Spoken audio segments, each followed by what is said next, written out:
6 essays by Srila Bhaktivinoda Thakur on the 6 faults obstructive to bhakti.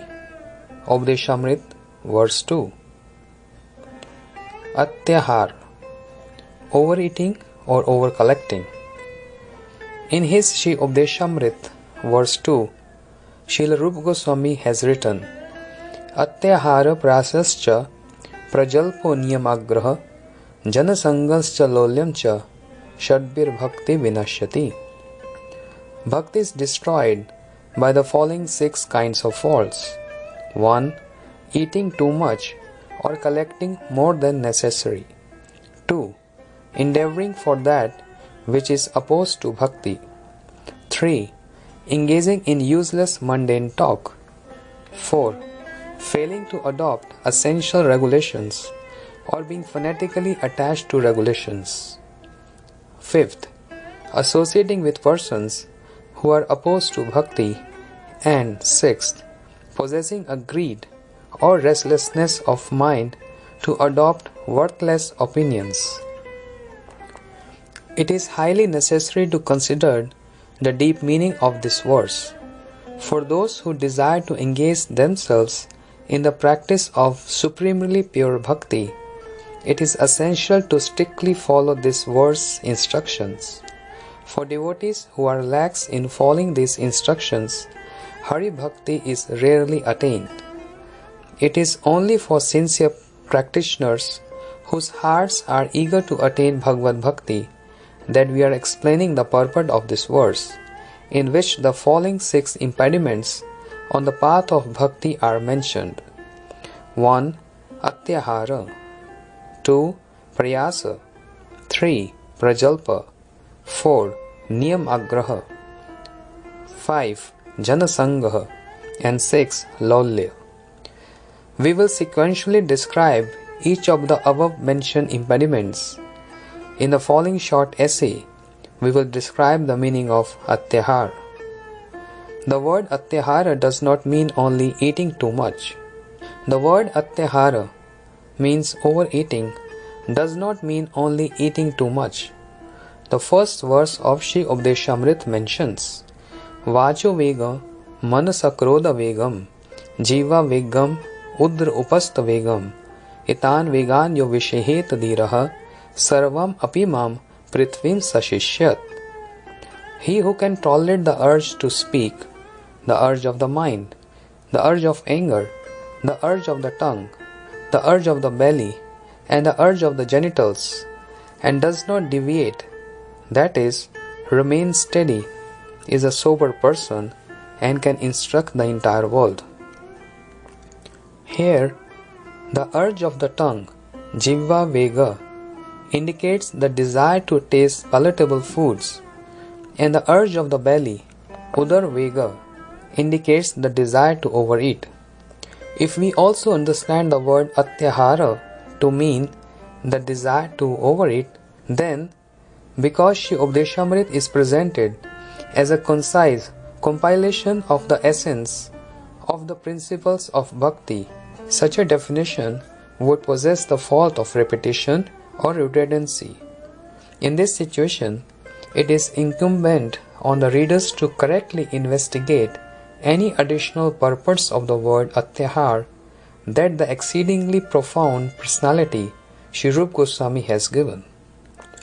In this situation, it is incumbent on the readers to correctly investigate any additional purpose of the word Atyahara that the exceedingly profound personality Shri Rupa Goswami has given. There is no doubt that the primary meaning of the word ahar is food, but the word food also implies the enjoyment of the 5 senses. For example, form is food for the eyes, sound is food for the ears, fragrance is food for the nose, taste is food for the tongue, and the tactile sensation of smoothness, roughness, coolness, warmth, and other sensations are food for the skin. Embodied souls will invariably enjoy these sense objects. Without doing so, it is impossible for them to sustain their lives. If the conditioned living entities were to completely abandon sense enjoyment, they would surely leave their body. Therefore, total renunciation of sense objects is simply an imaginary concept. In reality, it is not possible. What then are we do in such a situation? It is our duty to maintain our lives in a way that is favorable for bhakti. Shri Krishna has instructed Arjun as follows: Nahi kasyit shanamapi jatu tishtati akarma krita karyati hi avashya karma sarva prakriti jay guna karmindriyani samyamya ya ashte manasa smaran indri arthan vimudatma mithya achara sa uchet. Bhagavad Gita 3.56. No one can remain inactive, not even for a moment. Everyone is impelled to act under the influence of such qualities as attachment and hate, which are born of one's nature. A deluded person who forcibly restrains his working senses while internally meditating on sense object is to be known as a hypocrite. No person can at any time exist without performing some action. In other words, although a person with an impure consciousness may renounce the pious actions called karma prescribed in Shastra, he is induced to continue performing activities related to practical life due to his being subject to the modes of material nature. Therefore, he is not to renounce those actions that Shastra prescribes as a means to purify the consciousness. How will a person whose consciousness has not been purified benefit by externally or forcefully controlling his working senses, such as his arms, legs, and speech? He will continue to meditate on the objects of his active senses and thus be known as a foolish hypocrite. No one can live for a moment without performing action. Therefore, it is essential to perform action that is beneficial. If that action is performed with indifference to Bhagavad Bhakti, however, it will be the cause of material bondage. For this reason, the action required to sustain one's life should be favorable for Bhagavad Bhakti. Only then is it Bhakti Yoga. The procedure for accepting sense objects. Shri Krishna further mentions in Bhagavad Gita, Nati ashnatastu yogo asti, na chaikantam anushananta, na chati swapna shilasya, jagrito naiva charjuna, yukta har viharasya, yukta chetasya karmasu, yukta swapna avabudasya, yogo bhavati dukhaha. Bhagavad Gita 6.16-17. This yoga cannot be perfected by those who eat excessively, eat too little, sleep excessively, or sleep too little. Rather, this yoga which destroys suffering is perfected by those who regulate their eating and enjoyment as well as their sleep and wakefulness. Naiva kinchit karomiti yukto mannete tattvavid pashyan shravanam sparshanam jigrahan asanam gacham swapanam shavasan pralapanam visrajan grihnan unmisham nimishanam api indriyandriyad artheshu vartante iti dharayan. Bhagavad Gita 5.89.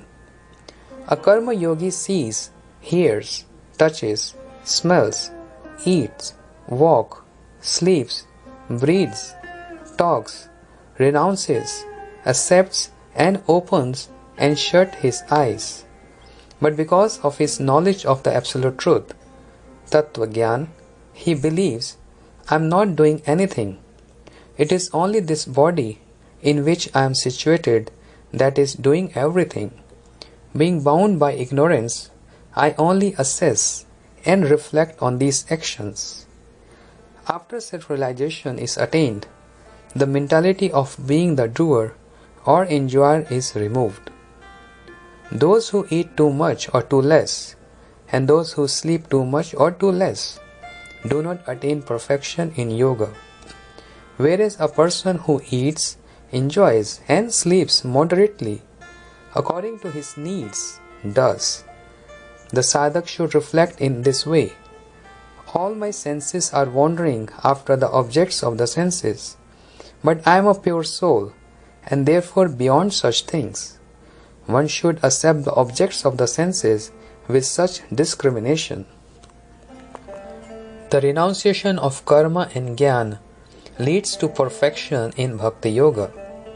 Although this instruction to accept the objects of the senses with discrimination seems more relevant to jnana, it can also be favorable for bhakti.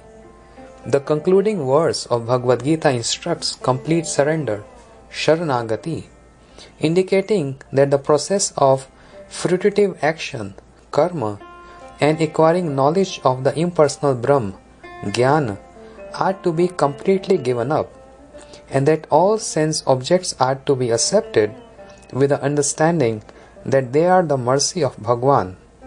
In this way, perfection in Bhakti Yoga is attained. Implementing Yukta Vairagya in one's life. Sri Rupa Goswami mentioned in Bhakti Rasamrita Sindhu 1.2.125-126 Anasaktasya Vishayan Yata Harm Upayajantah Nirbandha Krishna Sambandhe Yuktam Vairagyam Uchyate Prapanchikataya Buddhaya Hari Sambandhi Vastuna Mumukshubhi Parityago Vairagyam Falgu Kathayate. Appropriate renunciation Yukta Vairagya is to accept objects favorable for one's service to Shri Krishna, while being detached from that which is unrelated to him, and ardently attached to that which is related to him. Person who desires liberation renounces the scriptures, the deity, the holy name, Mahaprasad, Shri Guru, and anything else that is related to Hari, considering them to be worldly. This is called false renunciation, Falgu Vairagya. Sri Rupa Goswami has revealed the purport of the above mentioned two verses by advising sadhakas to abandon over collecting, atyahar. The purport here is that accepting the objects of the senses with the inclination to enjoy them falls in the category of atyahar. But if we accept in moderate quantities those things that are favorable for bhakti, understanding them to be Bhagwan's mercy, Bhagavad Prasad, then it is not atyahar. When the objects of the senses are received with simplicity and regarded as Bhagwan's mercy, they become yuktahar, or appropriate objects of consumption on the path of bhakti. Yukta Vairagya is easily achieved in this way. Sriman Mahaprabhu instructed, accept the objects of the senses with detachment and constantly chant Krishna Nam. Do not endeavor for opulent food or clothing. Accept whatever pure Bhagavad Prasad is attained through little effort. This regulation is to be carried out by a devotee throughout the course of his life. One should accumulate objects in accordance with one's objective. By collecting more than necessary, the sadhaka, being subjugated by fondness for the objects he has collected, will not attain his highest goal, Paramartha, and by accepting less than is necessary, he will be unable to maintain his body, which is useful for performing bhajan. The first verse of Shri Updeshamrit gives the instruction to control the urges of the tongue and the belly. The purport is that a worldly person or one bound by Maya, being either distressed by hunger pains or extremely agitated upon seeing palatable foodstuffs in front of him, runs to eat them. This is one type of material urge. When such an urge is strongly present in the heart of a sadhak, he must immediately subdue that urge by devotional contemplation. The second verse of Shri Updeshamrit gives the instruction to renounce atyahar, which is an eternal principle of bhakti sadhan. The atyahar of householders and that of renunciates are categorically different. There is one more point in this regard. There are different considerations for householders, grastas, and for renunciants, tyagi, in regard to atyahar. In accordance with his religious duty, dharma, a householder can earn and collect whatever is necessary for the maintenance of his family. With those assets, he can serve Bhagwan and his devotees, maintain his family, welcome guests, and manage his life. Although householders may earn and collect, if they endeavor to collect more than necessary, it becomes an obstacle to their practice of bhakti and to receiving Krishna's mercy. Both earning and collecting more than required are atyahar. Of this there is no doubt. Renunciants, however, should never accumulate anything. They incur the fault of atyahar by being dissatisfied with their daily collection of alms. To eat excessively upon receiving palatable foodstuffs is also atyahar. Therefore, both householder and renunciate Vaishnava practitioners should carefully deliberate on atyahar in regard to their respective positions and perform Krishna bhajan while remaining far from this fault. In this way, they will very soon attain the mercy of Shri Krishna.